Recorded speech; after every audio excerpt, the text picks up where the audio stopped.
Good morning, everyone. I can see people flooding into the room. Thank you for joining us and the Carbon Market Institute as we launch our report, Carbon for Nature, leveraging carbon farming projects to get additional benefits for nature. I'm Rachel Clarke from NRM Regions Australia, and I'd like to start by acknowledging the traditional owners of the land I'm on today, the Ngunnawal and Ngambri people, and also to pay my respects to elders past and present. We'd like to thank First Nations people for their careful custodianship of country for thousands of years and for continuing to share your deep knowledge of country with us. I'd like to welcome our panelists today. So I'd like to start with Dr. John Binda Reid, who's in the screen there, who is the chair of Gawler Ranges Aboriginal Corporation. Tanya Pritchard, the manager for Koala Recovery and Landscape Restoration with WWF Australia. CMI CEO John Connor, and NRM Regions Australia CEO Dr. Kate Andrews.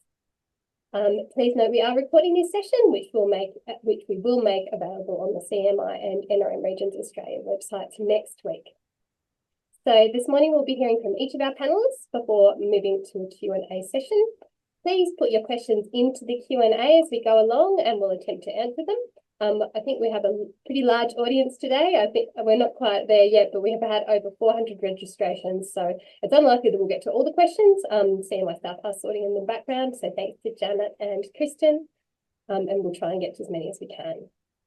Before we move to our first speaker of today, I'd also like to take this opportunity to really thank all the people that contributed to the report, particularly the people we interviewed, some of whom I know are in the webinar today. We couldn't interview everyone we would have liked to speak to, but we ended up doing twice as many interviews as we intended to. And your perspectives were absolutely critical to our understanding of how carbon farming investment might be better leveraged to support outcomes for the environment. I'd also like to thank the CMI for partnering with us on this work, particularly Janet Hallows and John Connor for their really deep interest and commitment to the work and for their contributions to and reviews of the report. And I'd also like to thank the other contributors to the report. So there are a number of consultants who've worked with us at various times, researching and writing up different components. So thank you as well. So to go to speaking order just before we start. So our first speaker will be Dr. Kate Andrews, the NRM Regions Australia CEO, who's going to lead us through an overview of the key findings of the Carbon for Nature report. Kate will be followed by Tanya Pritchard from WWF with an overview of their Koala carbon project. Tanya was interviewed for the research, and their Koala project, which is delivered through a partnership with Climate Friendly and supported by the New South Wales government, is also one of the case studies featured in the Carbon for Nature report. We'll then move to John Binda Reid from South Australia, who's going to talk to us about the Gawler Ranges Aboriginal Corporation's involvement in some HIR projects and the landscape and system benefits. And I know John's also keen to speak to us about the critical role of restoring water to support a healthy country. And finally, we'll wrap up with Carbon Market Institute CEO John Connor, who's going to give us a CMI's perspective of Carbon for Nature and also a wrap of the key speakers and some thoughts on the considerations that we've included within the report before we move to questions. So to get us started, if you could share screen, please, Kristen. I welcome NRM Regions Australia CEO Kate Andrews to run us through the key report findings. Thank you, Rachel, and thank you everyone for joining us today. I must admit, I was really pleased to see that there was this level of interest in this work, and it endorses, in a sense, this collaboration we have had with CMI, where both organisations are incredibly interested to see how we can actually use carbon as a driver for nature investment. So great to see you here and looking forward to some of those questions. Before I kick off, I'd like to acknowledge the traditional owners of the country upon which I'm speaking to you from. I'm on Yuin country, beautiful South Coast, New South Wales. Okay, kicking off with the project. There's a lot to try and talk about and to squeeze in. So I am going to say that it's a detailed report, and I think you're going to have to go and read it. I'm not going to be able to do justice to it all right now. But I do want to say that one of the reasons NRM Regions Australia is engaged in this is that it's really important for regional NRM organisations who are involved in carbon farming, because one of the key drivers for them is actually the nature benefits, along with sustainable farming and sustainable farm management, on-farm climate resilience and climate mitigation, and obviously cultural benefits for Indigenous participants. So that whole package is wrapped together, and that's part of what drives engagement by regional NRM organisations. We partnered with CMI because of that shared interest and that desire to see the efficiency and value of integrated solutions. So I'm sure everyone here today understands that we face those interlocked challenges of climate change and nature loss or biodiversity loss. So how do we actually find those integrated solutions that can help us address those interlocked challenges? And we believe that Carbon for Nature is an opportunity for us to do that. So the purpose of the report, clearly, how is carbon farming contributing to nature? But also, how can it contribute more? What can we find out from this piece of research as to how we can actually move more? Kristen, could I move on just a slide? Thank you. And I will just leave, if you could leave this slide just for a second. I'm not going to read it out, but I think it's self-obvious. So what we're talking about here is nature is just not an incidental, it's actually explicitly an intentional outcome from these projects. Okay, next slide, please. Thanks, Kristen. Okay, so the other point I want to make before we embark upon the whole discussion today is that this really is only a starting point to an ongoing conversation. There was no intention that this was a definitive report. It was an exploration, and we're really clear about that. And we would like that greater engagement in this ongoing conversation. How can the carbon market contribute more to those nature outcomes? So quickly with the report, our method was basically desktop research, 19 in-depth interviews. Rachel has already thanked those people, and also the case studies, and we'll be hearing from Tanya on one of those case studies. Next slide, please. Okay, I also want to make the point and emphasise the point before we get into this, which is the importance of this work and this research as highlighted by the Wentworth Group of concerned scientists. So their blueprint that came out relatively recently highlighted the scale of investment we're actually needing to actually deal with the nature problem. So biodiversity loss, 7.3 billion per annum in Australia is required. We're nowhere near that in the investment level that we're actually getting. So how do we piece together the jigsaw to ensure we have sufficient and diversified investment? And therefore, if we are looking to the carbon market and carbon investment to do that, what is it that we need to know? And these are the questions, the research questions that we took to the table and to the in-depth interviewees to sort and to say, okay, well, what can we learn and how can we actually improve and increase those outcomes? Okay, next slide, please.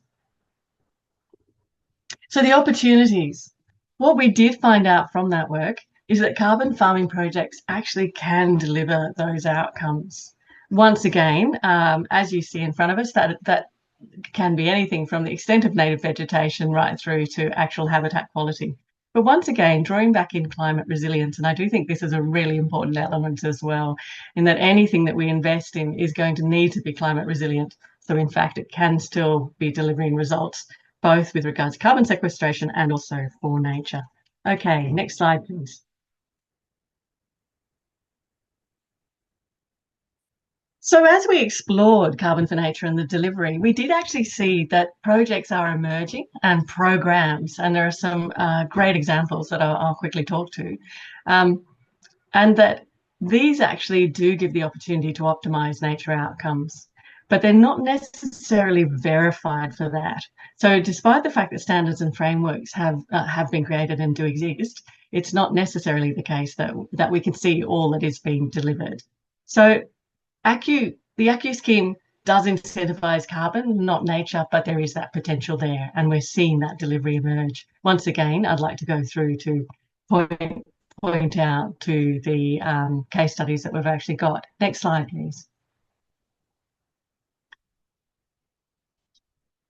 There are barriers, though, and I know you're all sitting there going, of course, because of course the ACCU scheme was there to optimise carbon, not nature. So there are activities that we have to, or changes that we have to engage in for us to be able to get the carbon for nature outcomes. The market doesn't incentivise higher cost nature outcomes at this stage. So it does actually cost more. Some buyers are paying more, but it's hard to know how many. We don't necessarily have the transparency around those claims.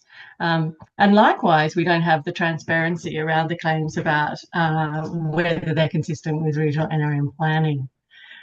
Additionally, there are, as yet, no clear regulatory or business drivers for carbon for nature. And this is a really important one. And this is one of those distinctions that we see between carbon market and the nascent nature market, is what's actually driving that demand, and how is that going to work in this instance.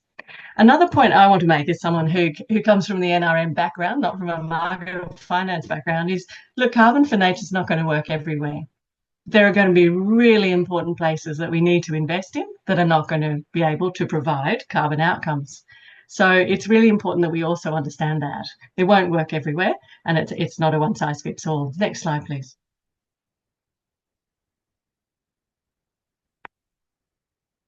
So when we get to the conclusions of carbon for nature, there's a couple of things that I actually want to pull out here. And that is that we see work through frameworks and standards that have actually been established, and those are playing a really important role to test these options and to initiate the market for us. So there's a number of ones, and Queensland Land Restoration Fund is clearly one of those examples. Accounting for nature and the work that's been done there, and obviously the Carbon Plus biodiversity projects that regional NRMs were involved in right across the country. There's also work that's been happening and the development of reef credits, cassowary credits, etc. And an upcoming, just been informed by Eco Markets, there's an upcoming stacking proposal with reef and cassowary credits and ACCUs with terrain NRM. So we do see activity. So I don't want to underestimate that activity is happening. One of the issues that we found, though, and which is why when we get to the conclusions, it can be difficult, is that some of those schemes still haven't got the sufficient maturity for us to actually get the data from. And so that's where we're also needing to ensure we have that investment in continued data collection and baselining. This is a really crucial piece for integrity in the market and for us to understand what's working and not working. So that becomes really, really important. Another thing that came through, and thanks again to interviewees, was that you can't just have a serendipitous nature outcome when you're doing carbon projects. They really do have to be specifically planned for and invested in. And I think we're going to see that when Tanya presents her case study to us. And that is a really crucial piece. We can't just expect it to happen. It has to be in the system. So basically the potential of us to have carbon for nature and for the carbon industry to pull through those nature outcomes is really unlikely to be realised under the current settings. We need to be working on those settings, and John will be talking to that later on. With regards to that, can we move on? I think we should have yep. So where to next? I've talked a little bit about the barriers, things such as it costs more. If it's not set up for nature, you won't necessarily get that outcome.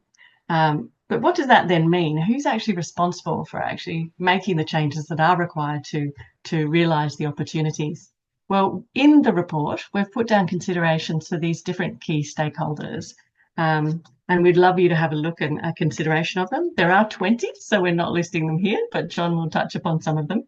I'd like to just quickly touch upon one, which is actually for natural resource management.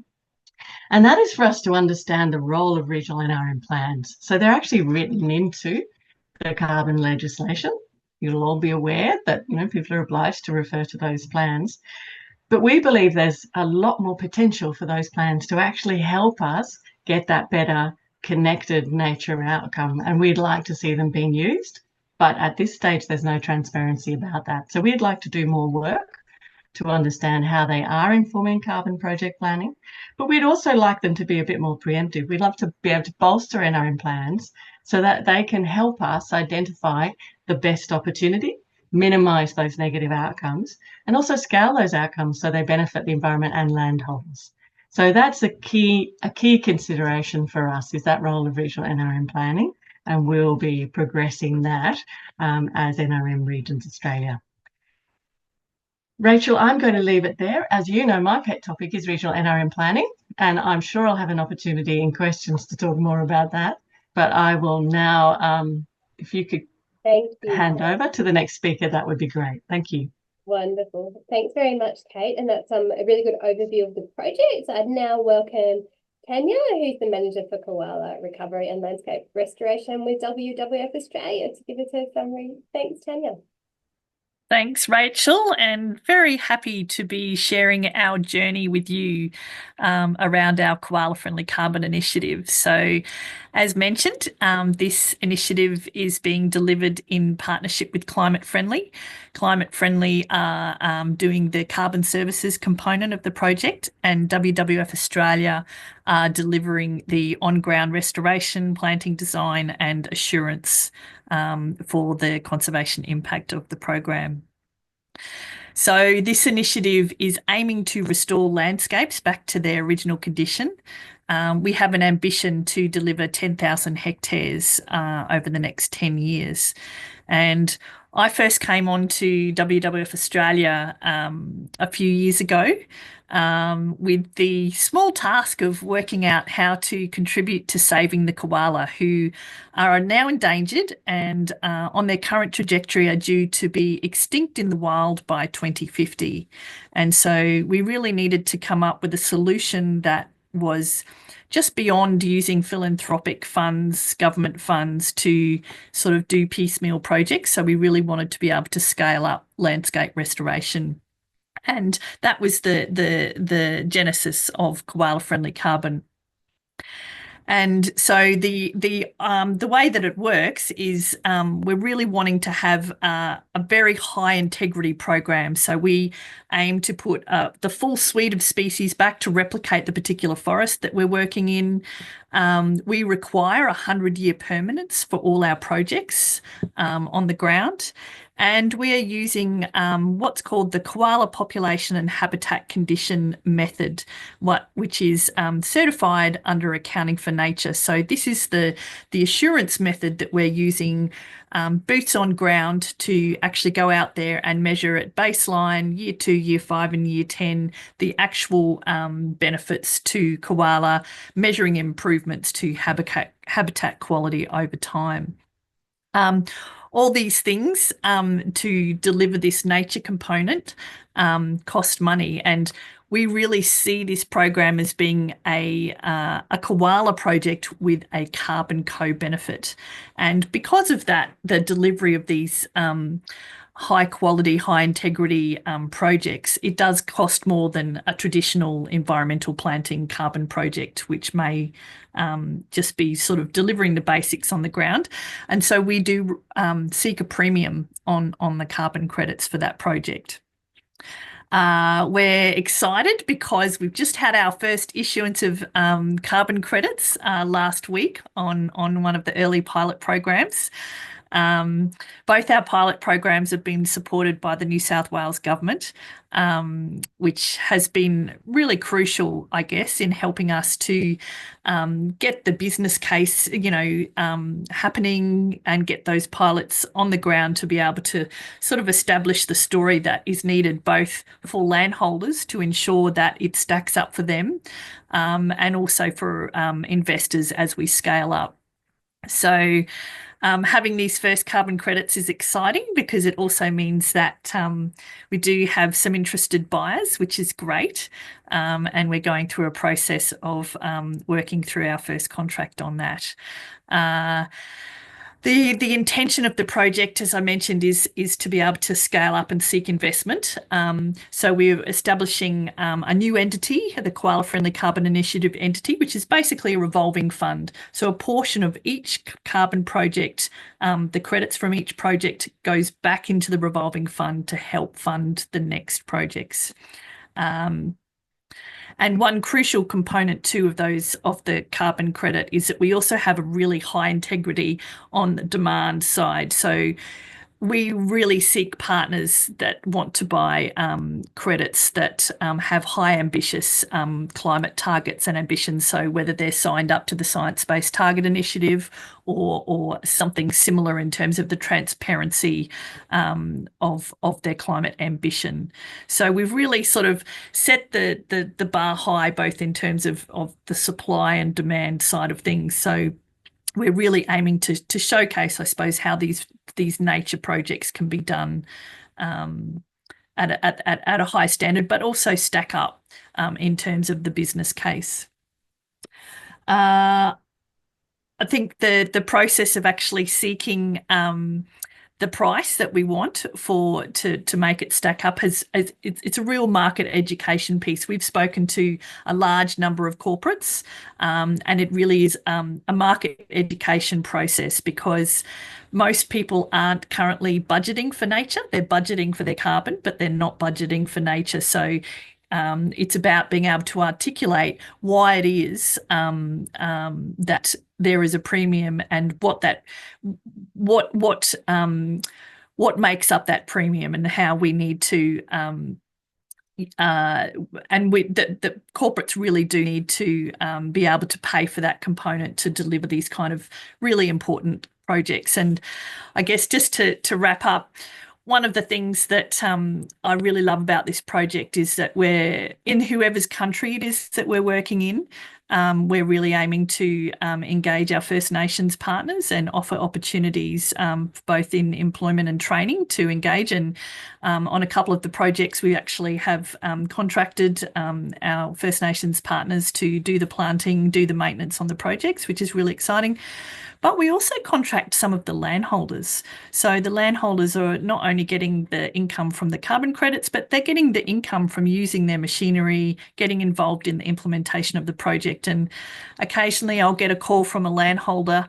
They'll be out on their tractor saying the trees are growing. They'll just be, and it just makes them so happy to be slashing up and down the rows, seeing these trees grow and knowing that it's contributing both to the biodiversity of their farm, but also to their income. So, yeah, so I'll wrap it up there and can answer any questions later on in the questions. Fantastic, Tanya, and thanks so much for sharing that with the group. We love talking to you about the Koala project, and I can see lots of love hearts drifting up, which is very appropriate on Valentine's Day. That koala and carbon are a perfect match on this occasion.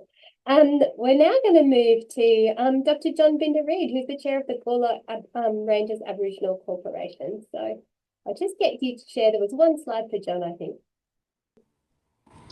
Thanks for that, Rachel, and much appreciated the invitation to come along today and share stories about what's happening in the Gawler Ranges. As you know, the Gawler Ranges is located on the far west coast of South Australia.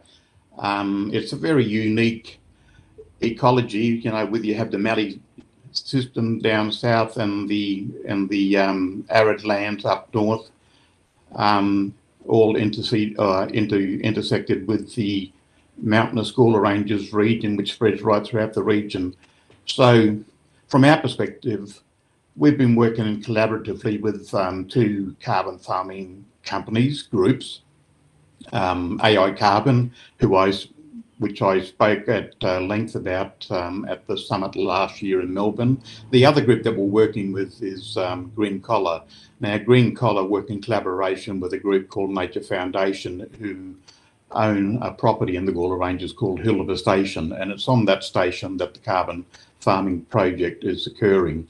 The unique thing about what's happening out there is that we also use the Nature Foundation and the property as an educational resource, where we have school kids coming out into the environment and learning about nature restoration, and also other aspects of environmental management and cultural management knowledge that we share with them as elders of the region, of the community. The Gawler Ranges Aboriginal Corporation was one of the first to consent to HIR, Human-Induced Regeneration, carbon project in Australia. In fact, the first in South Australia. And already the Nature Foundation is a conservation reserve for biodiversity maintenance and management already. So we're working glove in hand with them to make sure that those ecological systems that exist in the region already are strongly enhanced and maintained. We do know that over the 150 years that pastoralism has ravaged the country and the Gawler Ranges, that our most sacred water holes that sustain all ecosystems in the Gawler Ranges has been damaged so much that it's in need of a lot of repair. And we're hoping that our ongoing collaborations with carbon farming groups like Green Koala and AI Carbon will give us the opportunity to use some of the funds that we get from ACCUs to do the much repaired work that needs to be done to restore those water bodies to its pre-colonial state. And that has an impact on us as Aboriginal people, because we've always seen the water bodies in the Gawler Ranges as the University of the Bush, where we used to go to and sit around and tell stories and develop ideas about, further land management ideas, which we shared with neighbouring cultural groups who come into the Gawler Ranges as well. The Nature Foundation itself reinvests income generated by carbon projects into nature repair work, ensuring that project delivers direct long-term environmental and cultural outcomes. The Gawler Ranges Corporation and Green Koala, the carbon partnership is a 25-year agreement, and it provides enduring benefits for both us as the Aboriginal community, and also we're hoping to continue have collaborations with the pastoralists, because a lot of our Aboriginal families are descendants of the pastoralist families who were the original landholders that came into the region. So we have a vested interest in looking after their business models as well. The project creates long-term funding source, which enables us as Gawler Ranges Corporation to scale up initiatives and deliver strategic outcomes for the community. Now that means that the community from time to time does come together and have community meetings where we prioritise what other work needs to be done in the region. But the main one at the moment is looking at the restoration of those water bodies in the Gawler Ranges. Green Koala and AI Carbon has also been quite supportive in running, capacity building support for some of our directors. So there's ongoing support for directors and community people that has been supplemented and sourced by Green Koala and AI Carbon. We're always out doing field work and learning about the new technologies that these groups are using, to survey the environment and to measure some of the plant growth, things like that, which a lot of our young people particularly are quite interested in. The use of drone technology is quite interesting as well, and a lot of our younger generations are quite keen to embrace that as well. And that is something that warms the cockles of our hearts as elders, because we want to see a lot of our young people go back on country and learn from country like we did when we were growing up. One of the main outcomes from the work that has been occurring in the Gawler Ranges is the sale of ACCUs. And one of the most positive signs that what we're doing out there has been of great benefit to us and also to our investors and our collaborators is that a Singaporean firm has reinvested in the Gawler Ranges corporations to the tune of $450,000, where they've given the Gawler Ranges Corporation this amount of money for us to work on strategic nature repair priorities. And as I said, the main one at the moment is to look at those water holes in the Gawler Ranges, to try and repair some of the damage that has been done by colonisation, particularly overstocking in some of these regions where the water has been damaged to such a degree and to such a degree that it's in in need of dire repair. The other thing that is quite beneficial to us is that we have the opportunity to share our knowledge with neighbouring cultural groups. You know, for carbon farming to have a real worthwhile benefit in our region, we'd like to see other cultural groups collaborate with carbon farming proponents such as AI Carbon and Green Collar to ensure that it's a regional program, not just a one-off project in an isolated location. For it to have any benefit across the Eyre Peninsula in South Australia, there has to be more ongoing carbon farming projects occurring in the region so we can have a widespread impact on other parts of the Eyre Peninsula region as well. I won't go into talk about the water sovereignty project that we're using this money on at this point in time. I think I'll leave that to question time, if that's okay. Thanks so much, John. Thanks for sharing those insights. And it's really wonderful to hear about the opportunities for people on country that are coming out of the carbon market. So thanks so much for sharing this story. And yeah, we'll have some more time for questions on some of your other ideas later. But right now we're going to move to John Connor, CEO of Carbon Market Institute, who is going to give us a wrap up and some of the considerations from the report. Thanks, John. Great, thanks, Rachel, and thanks everyone. I first acknowledge I'm joining you from Gadigal country here in the Eora Nation. It's actually chucking it down out there at the moment, but I pay my respects to elders past and present, and want to also honour the spirit of the earth and the commitment to that. And we saw and heard some of that just from Dr. John just now.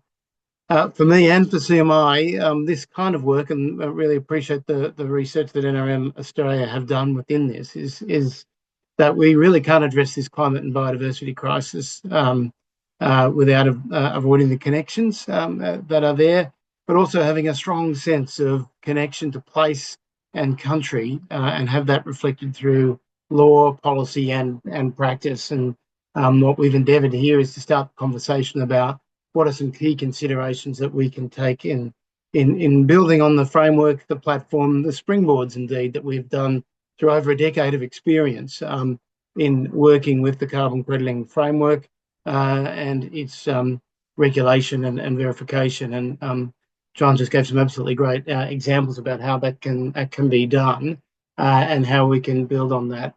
It is important to stress that these aren't the silver bullet. None of us are portraying that. This is part of a buckshot approach that needs to be had across the spread of laws and policies that are there and that will drive proper practice, but also business demand and government demand into these projects.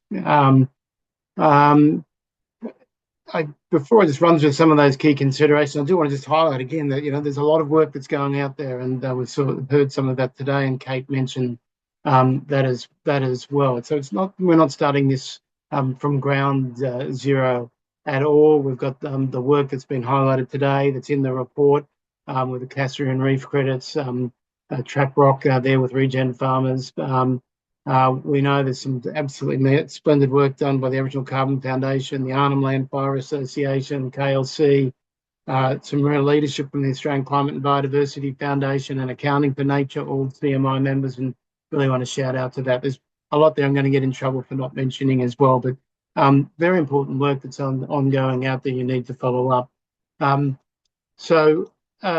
did just want to highlight a couple of considerations before we go to the question. It's in the report. I'm not sure if that should have been shared in the links there for you if you haven't seen them as well, but there are 20, so I won't kill you by PowerPoint. You can look at those themselves, but we've framed them in some considerations for the Australian government. What are some of the enabling conditions that we need to have? And so we need to have, for example, some support for a national biodiversity co-benefit verification standard and framework. We still have a range and somewhat fragmented approach to understanding what these actually mean. And so how do we do that to support monitoring and verification of the high integrity framework? We know the regulators have been doing work on a national registry and starting to for that to start to be rolled out that can enable the communication of some of the extra co-benefits and build the transparency on that that's been coming from some other reforms as well. So that's important that we accelerate that work. Look at new ACCU methods and looking at the older ACCU methods, but also as we go through the process of revision and reform and looking at new methods to make sure we're picking up these opportunities within them as well. NRM, like climate policy, we've been through some ups and downs in the organisations there, and we do see them as a critical partner in this project, and it's important that they're there to support landholders and others through that process. So resourcing for them and also for some of the independent advice that's critical for landholders and something we've been supporting for some time. It's number 5 there, but it's a very important one. Is actually, of course, is that this we need to actually have support for First Nations participation, leadership, and economic opportunities. It's been great that we saw at the last budget provide some extra funding. It's more particularly focused in the legal dimensions.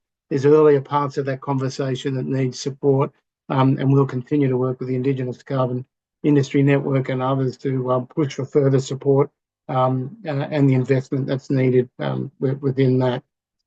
Demand is where's the demand come from? It's a big question people keep asking, and as we try to grow some of these nature linkages, so we think we can do more in the ACCU framework, but the nature repair market and other things need to be clearer in terms of what the provision is for demand and the linkage is there. We also see and recommend here as a consideration that the government needs to drive that. There was some pioneering work done through the Land Restoration Fund in Queensland. WA's got a similar one.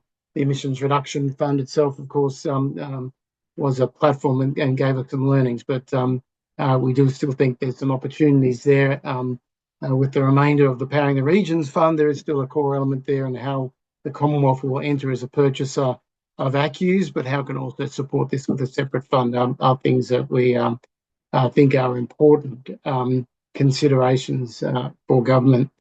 For the industry itself, we are looking to integrate these opportunities more into our carbon farming industry roadmap. That's already been through one iteration, and I think a very important document which sets out milestones and engagements and stakeholders. And so we're looking for support to continue and deepen that work and build further on that roadmap, and we'll explore more there. We're asking our NRM partners to do more in terms of their engagement as well, and in their provision of information and analysis. And so, and lastly, some of the considerations is also for the agricultural sector to invest more in on-farm natural capital measurement method and tools, and there is a lot going on in that space. So there are sort of an outline of some of the key considerations out there. As to next steps, Rachel and others, we're very keen that this report continues, it starts the conversation, and we want to build on that conversation.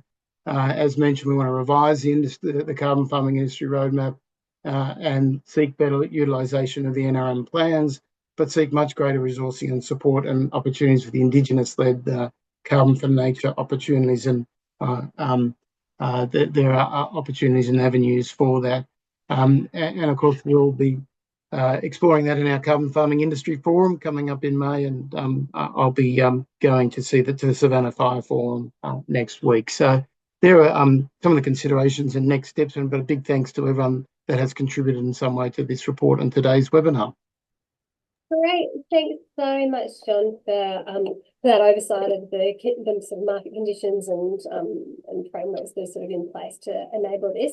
I'm going to go to the questions now. Thanks so much to everybody that's put one in. It's there's a good lot coming in, so we'll go straight there. I've got a question here that is from Sean Norman, which is a very interesting question I'm going to throw to the room. It's got two components, and the first bit I'm going to ask actually John Binda to reply to, but then I'm going to throw the other part of it to the room. So first up, John, Sean's asked, What's current participation of Indigenous communities and groups in this space, and is there room for growth? Now, you touched on that in your talk, but I was wondering if you'd like to say a bit more on that.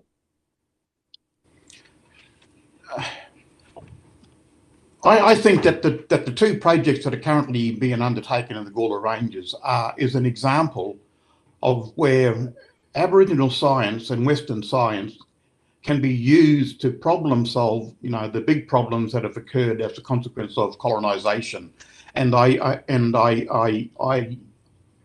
say quite strongly that the only way that we can resolve some of the problems that have occurred as a consequence of colonisation is for us to work with partners like Green Collar and AI Carbon, but also we have to look within, and we also have to try and use the expertise of the elders in our community. We need to bring elders back on community for them to value add to the problem solving that needs to occur. Now that is a major issue for us, because some of these elders are fragile.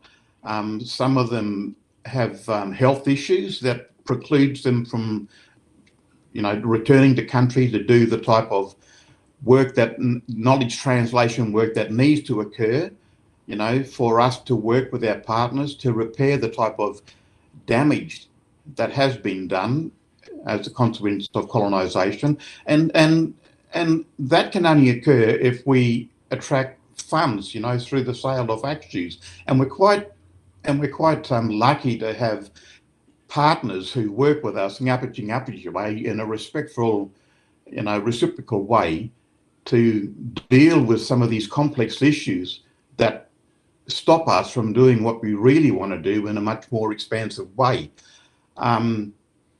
We collaborate with other groups, nearby tribal groups and those from interstate. We know that there is work going on in other areas in the Northern Territory. We know that there is work happening across the border with the Ngaju mob in Western Australia. We know that there is work happening in the Goldfields. We know that there is work happening in Queensland. And so there are collaborations that are happening, but the work needs to be done in our country. That's where the damage is done.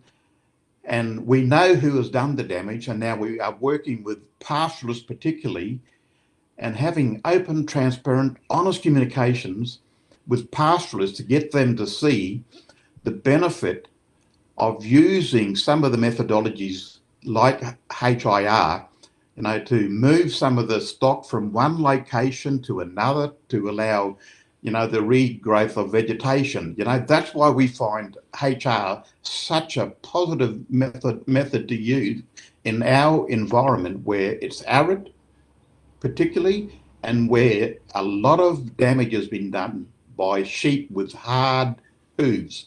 They have cut up the ground to such a degree, that we're talking about, carbon abatement and restoring the environment to what it was pre-colonisation, and that has to happen when we start moving stock out of one location to another to allow the ground to breathe again. The soil needs to breathe so it can capture the carbon, and that can only happen through having honest, transparent conversations with pastoralists, to having honest, transparent conversations with our own mob, to having honest and transparent conversations with our nearby tribal neighbours, because it can't just happen in one environment like the Gawler Ranges. It needs to be a region-wide program. All the other tribal groups in the region, like the Bungala and the Far West mob and the mob up north and the Gawler mob to the east, they all need to become part of this movement if it is to have any real benefit. So we have those ongoing collaborations. Thanks, John. That's fantastic, and I thought you'd be enthusiastic about expansion, and thanks very much for your comprehensive answer to that one. I just want to jump to this other part of this question, because it's a very interesting segue in terms of you're talking about your traditional knowledge and Aboriginal science, and this question's about the role of technology. So, and anyone can put their hand up to answer this one. So the other part of this was, what role does technology like high-resolution satellite data enhanced by AI and machine learning currently play, and is there room for growth in its application in this space? I assume for assuring outcomes and so on. So is anyone game to answer that one? I can have a bit of a crack, and I'd also like just to just pick up a little bit on John was saying, because I think it is important that we understand that there's some great opportunities and examples out there about working in partnerships, but also indeed for Indigenous owned country and ownership of carbon and carbon for nature projects. And there's a clear direction of travel in terms of best practice in that, which we need to work on, and we want to keep the dialogue open on that. Yeah, I think it's very important that we look at these new technologies that are emerging. They're enabling some really big steps forward in extra verification and measurement. Sometimes there are traps if we just rely on one satellite version or others. It's actually it is important to have the frameworks which do some ground truthing as well. And so that's the trick that we need to work to. But we're probably at very early days, really. I mean, there's all sorts of exciting things, from actually even to listening to animal noises from satellites and recordings, and getting biodiversity mapping through to the quite amazing technologies that's available for mapping trees and others using drones and other things. So I think we're just at the cusp of that and need to explore more. Thanks, John. And certainly from the Gawler Ranges, Rachel, just from the Gawler Ranges perspective, like it's a very unique ecology, and we know that there is mining that's happening in the region. We know that there's going to be wind turbines and solar farms set up in the Gawler Ranges. We have ongoing collaborations with carbon farming groups. Pastoralism is occurring in the Gawler Ranges, and we are now using these technologies like drone technology, looking at satellite imagery that has been, that gives us data sets to analyze what the environment, what the landscape looked like 25 years ago to what it looks like now, and a bit of predictive modeling of what it could look like if we continue on with this nature repair program that we've started. There could be, as Donald Trump says, beautiful things happening in the future if we embrace this technology and use it. So we want to use the Aboriginal science, but also use these new wonderful Western science mechanisms, to problem solve things that have occurred as a consequence of colonisation. And we are doing it. We just need to do it in a much more expansive way.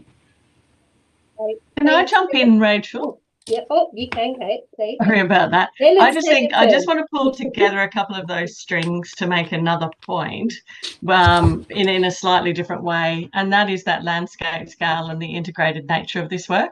So one of the Johns mentioned, for example, renewable energy investment and those sorts of things, and I think this goes right back to John Binda's point.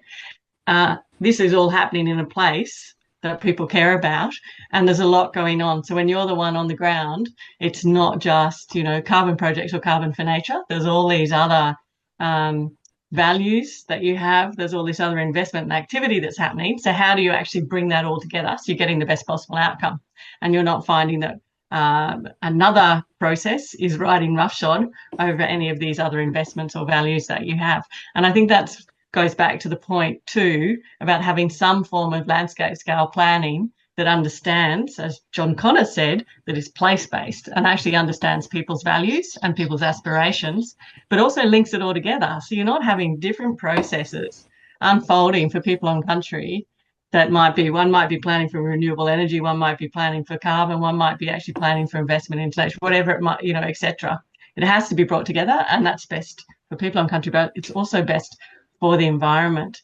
And I think that issue of integration at the right scale is why, Australia chose to actually regionalise NRM 25 years ago to get that. So I think there's a real sense that let's build upon that platform for those outcomes and make sure that it's actually not top down, but it all joins up. Otherwise, we'll be taking away, on the one hand, what we've given in the other. And so for me, that's just a really, really crucial bit. I also think that goes to the point John made quickly about trap rock. work, that work from Regen Farmers, and which Southern Queensland Landscapes, NRM, also did, which is also about making sure that you do use the high-tech work, you do have the really great data, but you do it with the people on the ground. And that way you get benefits as well from the collective activity. Something might be too small, but when you pull it together, you get those better benefits. Piecemeal investment driven by markets is not going to be sufficient. We really do have to have those other frameworks to help guide it, and those other locked-in expectations. And I think both Johns have referred to that, and I think Tanya's case study also gave some great examples of that, including the phone call from the tractor. I'm so glad you mentioned that integration of the nations, Kate, because that's the type of thing that needs to happen and is occurring in the Gawler Ranges. We have all these different entities who are operating in the Gawler Ranges, but it's the Gawler Ranges corporations that are using the cultural values of Ngapati, which is respectful, reciprocal relationships, to develop terms of reference for a regional authority that will integrate all of those interests around us as traditional owners and what our priorities are. So there's an integration that's happening at the moment. It's being paid for by ACCUs, and the carbon farming groups are contributing to the development of this memorandum of understanding between all the different entities that are operating in this very vulnerable ecological divide. And we have to take ownership and management for how that's being done by using our cultural values of, I call them the 3 R's: respectful, reciprocal relationships. Okay, thanks, John. I am just going to go to Tanya now because we're running quite short on time, and I did just want to let her answer one question before we have to close the webinar. So thanks very much for explaining that, and it was great to round that out with the 3 R's. Tanya, what I'm wondering from you is, people are touching on the potential to expand these projects, the need to bring more in, the need for them to be more integrated. And I suppose where I want to go to you with on that is, what has the uptake and interest from corporate buyers been for your, value-added Koala plus ACCUs? And are you happy with the level of demand? Do you see it taking you new places? Yeah, thanks, Rachel. Yes, there's been lots of interest, because who doesn't want to save koalas, of course, but it is still a market education piece, as I mentioned, because as we know, corporates are now having carbon in their budget lines, but nature is not there yet. And so it's about being able to, I guess, work with corporates to understand what their nature risk is, because it is a risk if we're not putting nature in there and identifying in their supply chains and wherever else, and having it in there and being able to budget for it. So we have had some philanthropic support to help us develop the Koala Friendly Carbon Initiative from some key corporates who recognise that need to be able to budget for nature, but it is still very an emerging market. And I think that we're kind of paving the way in that market education piece about working with corporates to get that into their budget. So, but I'm very confident that it's coming, because